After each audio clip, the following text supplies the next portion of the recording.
Alat ini bisa bergerak secara terus-menerus tanpa bahan bakar. Kok bisa? Bagaimana cara kerja alat ini? Terus sampai kapan dia akan terus bergoyang? Ilmuwan ahli matematika yang merancang sebuah sketsa desain, yaitu roda waduk yang akan berputar terus-menerus tanpa henti dan tanpa bahan bakar apapun. Orang itu adalah Baskara. Ingat, Baskara bukan maskara. Mungkin dia sengsara. Tidak, dia tidak sengsara. Nggak ada urusannya masalah. Masa dikit-dikit Sarah. Dia punya semangat yang membara untuk membanggakan negara. Dan dia lompat dari menara. Lu dapat cerita dari mana sih? Jangan ngada-ngada, nanti bisa dipenjara dan kamu nggak akan gembira. Lah. Desain ini sungguh jenius, di mana beban alias air akan mengalir ke bagian bawah dari bagian roda, sehingga di satu sisi beban akan membuat roda berputar dan di sisi lain beban akan terangkat ke atas. Dan begitulah gerakannya terjadi terus-menerus selama bumi masih berputar. Dan bumi bisa berputar karena bentuknya bulat, kan? Nah, pada roda ini terjadilah sebuah ketidakseimbangan yang terjadi terus-menerus, sehingga roda akan terus berputar untuk mencari keseimbangan. Namun, ia tidak akan pernah menemukan keseimbangan itu, sehingga ia akan terus berputar, dan terus berputar. Pemirsa, desain yang dibuat oleh Baskara ini adalah desain yang paling awal, yang dibuat sebagai mesin gerak abadi pertama. Sebuah perangkat yang dapat melakukan pekerjaan tanpa batas dan tanpa sumber energi eksternal. Contoh simpelnya, kalau Anda masih bingung mengenai mesin gerak abadi ini, coba bayangkan ada sebuah kincir angin yang dapat berputar karena adanya tiupan angin dari sebuah corong. Dan angin itu berasal dari tekanan yang dibuat oleh gerakan kincir angin. Dan kincir angin berputar karena ditiup oleh angin oleh corong, dan gitu aja terus sampai Riza Alfafan punya baju baru. Saya Riza Alfafan. Contoh lain, Anda mungkin bisa langsung mengerti dengan melihat gambar ini. Lampu bersinar, kemudian menyinari panel surya, menghasilkan listrik dan menyalakan lampu, dan lampu menyinari panel surya, dan panel surya menyalakan, itu aja terus. Dari sini kemudian bermunculanlah berbagai ide-ide kreatif dari para orang cerdas untuk membuat berbagai mesin gerak abadi, dan bentuknya pun bermacam-macam. Ini berbagai contoh mesin gerak abadi yang dibuat oleh para manusia. Kalau Anda tertarik, Anda bisa coba sendiri di rumah dan membuat dengan kreativitas Anda sendiri. Bahkan rasanya saya sendiri pun akan membuat alat seperti ini, namun dengan desain yang sudah ada. Dan Anda bisa cari video-video macam ini di YouTube atau cari aja di Google. Lalu, bagaimana cara membuka Google?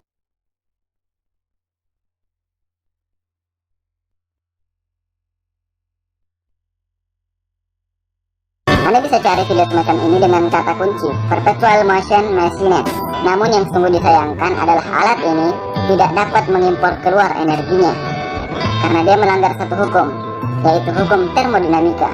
Dia dijatuhi pasal 1 ayat 3 dan dia dipenjara 3 tahun atas pelanggarannya.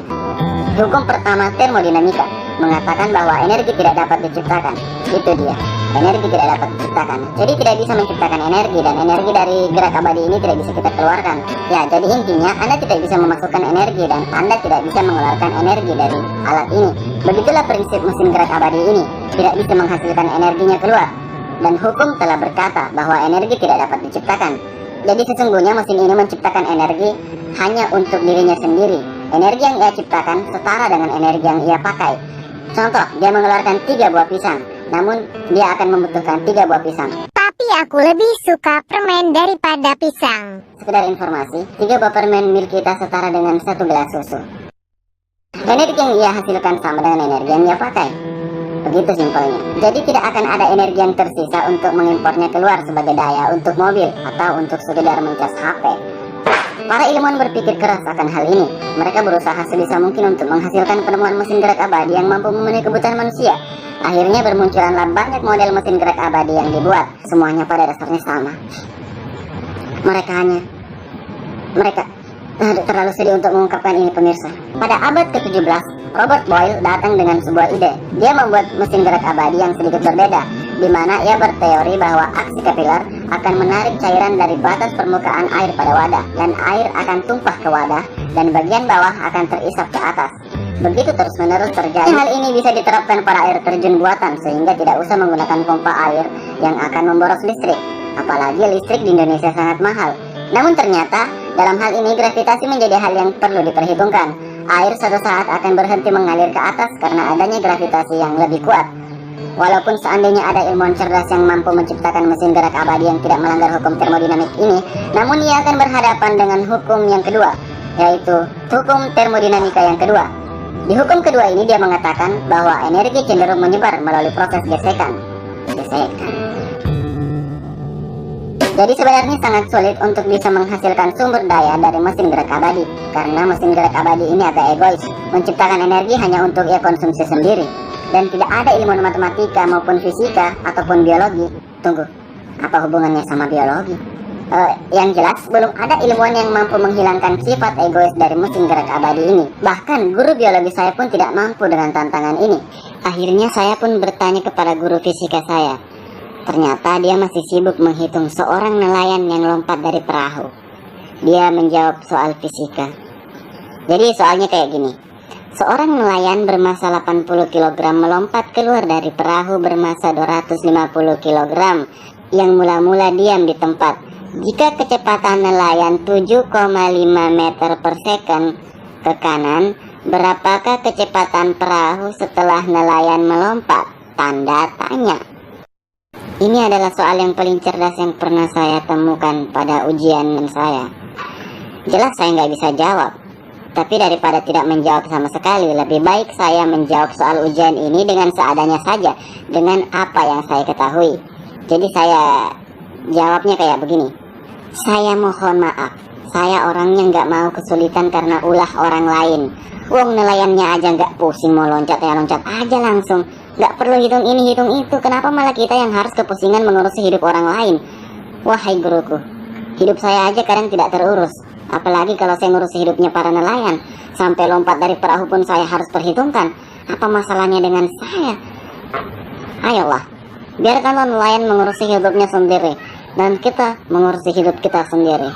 Kita tidak perlu pusing dengan apa yang dilakukan oleh orang lain. Itu prinsip saya.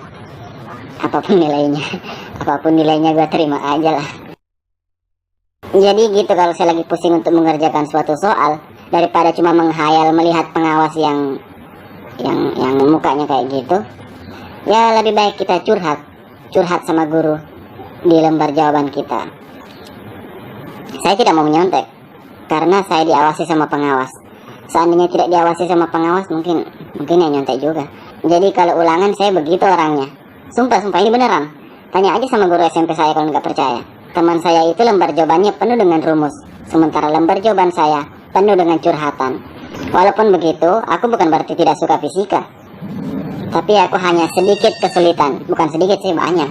Jadi ya kita kembali pada materi kita. Jadi sampai mana kita tadi? Sampai pada nelayan yang lompat dari menara. Jadi ilmuwan gak ada yang berhasil menciptakan alat tersebut. Dan akhirnya mereka semua menyerah dan bersepakat bahwa mesin gerak abadi tidak bisa membantu kegiatan manusia. Dia hanya bisa menggerakkan dirinya sendiri.